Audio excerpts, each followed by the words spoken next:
வணக்கம் நண்பர்களே, நீங்கள் பார்த்து கொண்டு இருப்பது உங்கள் கௌசிகா ரிவ்யூ. சரி வாங்க வீடியோக்குள்ளே போய் என்ன நடக்க போகுது அப்படின்னு சொல்லிட்டு பார்த்தீங்கன்னா, நம்ம இலக்கியா இருக்காங்களா, அவங்க இருந்துன்னு போயிட்டு நம்ம கௌதம் கிட்ட பேசுகிறாங்க. இதோ பாருங்க கௌதம், நீங்கள் எதுக்காக மனசு விட்டு போயிடுறாங்க, நான் உங்களுக்காக இருக்கேன்.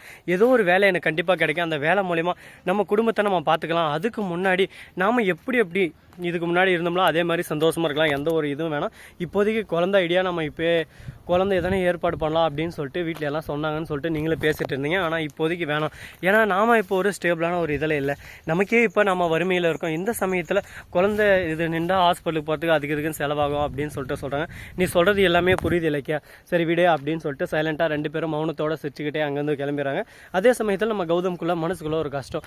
என்னடா இந்த அளவுக்கு ஒரு பக்கம் குழந்தை பிளான் பண்ணுற அளவுக்கு நம்ம இந்த இதாயிட்டோம்லே, ஒரு காசு இல்லையா நம்மக்கிட்ட காசு இருந்தால் அந்த நிலமை நம்மளுக்கு தேவையா, இந்த அளவுக்கு ஒரு பக்கம் நம்மளை எல்லாரும் ஏமாற்றிட்டாங்களே, ஓரம் கட்டிட்டாங்களே அப்படின்னு சொல்லிட்டு மனசு அளவில் ரொம்பவே நொந்து போயிட்டு இருக்காரு நம்ம தலைவர். இதெல்லாம் எதுக்கு சொல்லுங்கள், கஷ்டம் பார்க்கலாம். வாழ்க்கையிலே நமக்கு கஷ்டம் வரலாம், ஆனால் கஷ்டமே வாழ்க்கையே இருக்கக்கூடாதுல்ல. ஏன்னா எந்த அளவுக்கு ஒரு பக்கம் நல்லா இருந்த மனுஷன் திடீர்னு இந்த அளவுக்கு ஒரு பக்கம் கீழே வந்தால், நல்லா வாழ்ந்த மனுஷன் என்றைக்குமே கெட்டு போகக்கூடாதுங்க. அதுதான் ரொம்ப கஷ்டம்.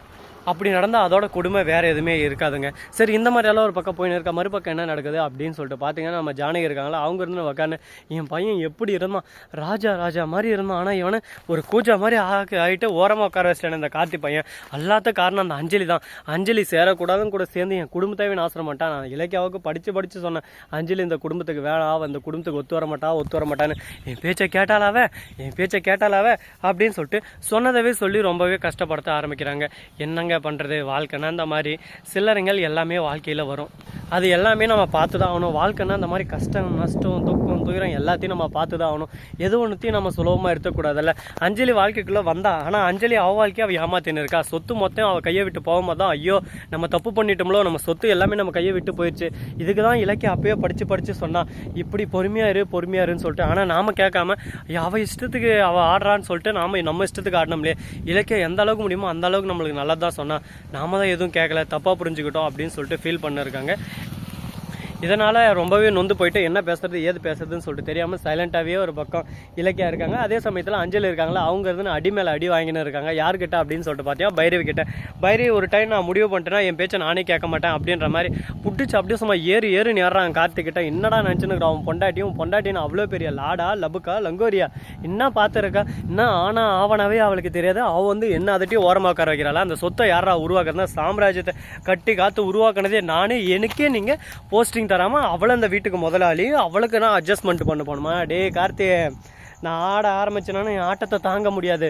நான் ஒன்றும் கோடியில் இருந்து இன்னும் கோடீஸ்வரி ஆனவல்ல, நான் ஜீரோவிலிருந்து கோடீஸ்வரி ஆனவன். எனக்கு திரும்ப எப்படி இந்த சாம்ராஜ்யத்தை உருவாக்கணும்னு நல்லாவே தெரியும்.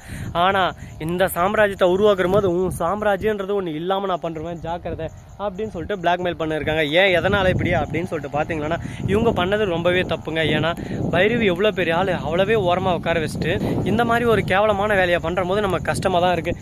என்னடா இது, நம்பர் 1 நம்ம தலைவனை பற்றி பேசுறதுக்கு வார்த்தையே இல்லை. ஏன்னா அந்த அளவுக்கு ஒரு பக்கம் திறமையும் சரி, அறிவிலும் சரி, புத்திலையும் சரி, எல்லாத்தையும் அவரை மிஞ்ச ஆளே இல்லை. அந்த அளவுக்கு இருந்த நம்ம கௌதமே ஒரு பக்கம் நம்ம பைரவிக்கு சப்போர்ட் பண்ணுவார். ஏன்னா அந்த சாம்ராஜ்யத்தை உருவாக்குறது பைரவி அத்தை, அவங்களுக்கு மரியாதை கொடுத்து தான் ஆகணும்னு சொல்லிட்டு. ஆனால் அந்த கார்த்திகை பையன் சுண்டக்கா பையன் எனக்கு மரியாதை கொடுக்காம அவன் பொண்டாட்டி பேச்சை கேட்டு பொண்டாட்டி தாஸ் நாட்டம் ஆடின்னு இருக்கான். இதுக்கு எல்லாத்துக்கும் அவன் ஃபீல் பண்ணுவான். கண்டிப்பாக இதுக்கு எல்லாத்துக்கும் நான் ரிவீட் அடிப்பேன். அவங்க செஞ்சதுக்கான தண்டனை கண்டிப்பாக அவங்க அனுபவிச்சு தருவாங்க அப்படின்னு சொல்லிட்டு பேசிட்டு இருக்காங்க. இது எந்த அளவுக்கு சாத்தியம் ஆகும், எந்த அளவுக்கு ஒரு பக்கம் உண்மை ஆகும்னு சொல்லிட்டு தெரியலைங்க. ஆனால் கஷ்டத்து மேலே கஷ்டம் கண்டிப்பாக நான் கொடுக்க தான் போகிறேன் அப்படின்னு சொல்லிட்டு பைரவி சவால் விடுறாங்க.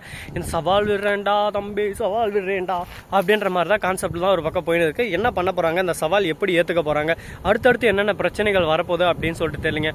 வாழ்வே மாயம், இந்த வாழ்வே மாயம். ஒரு பக்கம் ஜெய்சி போகிறது, ஜெய்சிபி நம்மளை தான் ஒரு பக்கம் பார்க்குறது. இங்கே பார்த்தீங்கன்னா அங்கிள், இந்த பக்கம் பார்த்தீங்கன்னா ஜெய்சிபி.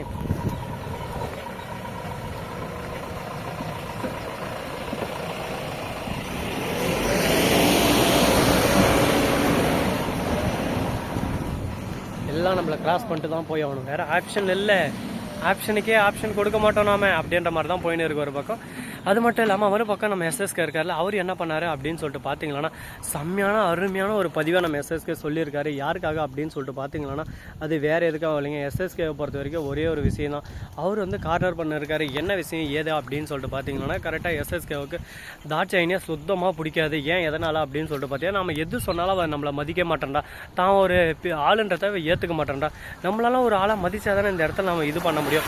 அதை விட்டுட்டு அவ இஷ்டத்துக்கு அவள் பேசிட்டு போயிட்டே இருக்கா அப்படின்ற மாதிரி ஒரு பக்கம் ரொம்பவே கோபமாக பேசினு இருக்காங்க. இதனால் கடுப்பான நம்ம தாட்சாயினி வந்து எஸ்எஸ்கே டே சொட்டமண்டியா என்னடா ஆச்சு உனக்கு, என்ன இந்த அளவுக்கு ஒரு பக்கம் என்ன கார்னர் பண்ணுற போல், என்ன அப்படியே மேலே உனக்கு வன்மம், என்ன அப்படியே மேலே உனக்கு காண்டு கடுப்பு அப்படின்ற மாதிரி கேட்டுன்னு இருப்பாங்க. எஸ்எஸ்கே உங்கள் மேலே போய் எனக்கு என்ன கடுப்பு எஸ்எஸ்கே, நீங்கள் யார், நீங்கள் சைக்கிளுக்கே பெல் அடிச்சவரே அப்படின்ற மாதிரி பேசிகிட்டு இருக்காங்க. இதை கேட்கும் போது ஒரு பக்கம் சுவாரஸ்யமாகவும் இருக்குது, ஒரு பக்கம் அருமையாகவும் இருக்குது, ஒரு பக்கம் இன்ட்ரெஸ்டிங்காகவும் இருக்குது. இந்த மாதிரி தாங்க ஒரு பக்கம் போயின்னு இருக்குது. இந்த மாதிரி அட்ராசிட்டியோட போயின்னு வந்தாலும் அதே சமயத்தில் மறுபக்கம் என்ன நடக்க போகுது, ஏது நடக்க போகுது, இன்னும் நிறைய இன்ட்ரெஸ்டிங்கான விஷயங்கள்லாம் நடக்க காத்துன்னு இருக்குது. அப்படி ஒன் பை ஒன்னாக நீங்கள் தெரிஞ்சுக்கணும்னு நினைக்கிறீங்களா? அதுக்கு நீங்கள் பண்ண வேண்டியது சிம்பிளான விஷயங்கள், அது வேறு எதுவுமே இல்லைங்க. அதுக்கு நீங்கள் முதல்ல என்ன பண்ணணும்னு சொல்லிட்டு பார்த்தீங்கன்னா நம்ம அதாவது ரேவதி இருக்காங்களா, அவங்களுக்கு என்ன நடக்கும் ஏது நடக்கும், அவங்களுக்கு எந்த ஒரு பிரச்சனையும் வராதா, அவங்க நல்லபடியாக இருப்பாங்களா இருக்க மாட்டாங்களா, இல்லை வேறு எதனா பிரச்சனை அவங்களை தேடி வருமா அப்படின்றத நீங்கள் என்ன நினைக்கிறீங்கன்றத மறக்காமல் இந்த கமெண்ட் செக்ஷனில் சொல்லிவிட்டு போங்க. அப்போ தான் உங்களோட கருத்து நமக்கு ரொம்ப முக்கியங்க. ஏன்னா எந்த அளவுக்கு நீங்கள் கருத்து சொல்கிறீங்களோ அந்த அளவுக்கு ஒரு பக்கம் நம்ம கருத்து ஸ்ட்ராங் ஆகும். இந்த வீடியோ பிடிச்சிருந்தா லைக் பண்ணுங்கள், கமெண்ட் பண்ணுங்கள், ஷேர் பண்ணுங்கள், டிண்டிங் மேலே தட்டி விட்டு போங்க. அப்போ தான் நான் போகிற அடுத்தடுத்த வீடியோ உங்களுக்கு உடனுக்குடன் நோட்டிஃபிகேஷனில் வந்து கொண்டே இருக்கும். மிக்க நன்றி, தேங்க்ஸ் ஃபார் வாட்சிங், டாடா, see you, நன்றி, வணக்கம், வந்த நம்பருக்கு தருக.